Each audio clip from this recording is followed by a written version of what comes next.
Sehari jelang pemusatan latihan, pemain dan ofisial Timnas Indonesia yang sudah berada di Bali masih bersantai. Asisten pelatih Timnas Indonesia, Alex Pastor, terlihat berolahraga ringan di Pantai Sanur.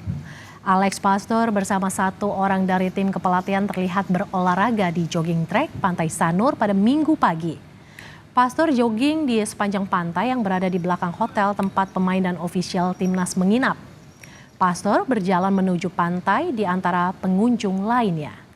Hari ini banyak pemain tiba karena sudah menyelesaikan laga di liga masing-masing sebelum pemusatan latihan besok di Bali United Training Center, Gianyar, Bali.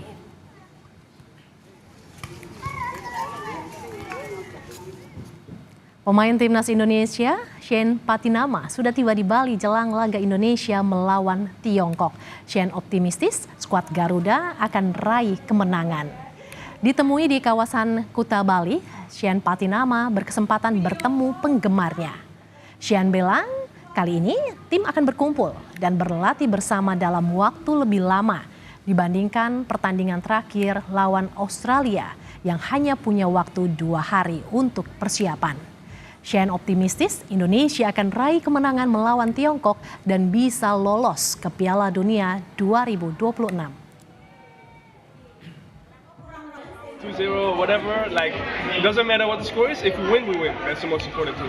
Yeah, I'll believe. Like, if you don't believe, we can just then don't play games because it doesn't make sense. Everybody believes in it, and our dream is to go to the World Cup, and that's we need to win the first game against China. And I believe if we play well, we can also beat Japan. You know, it's gonna be hard, but we should always believe. What I say.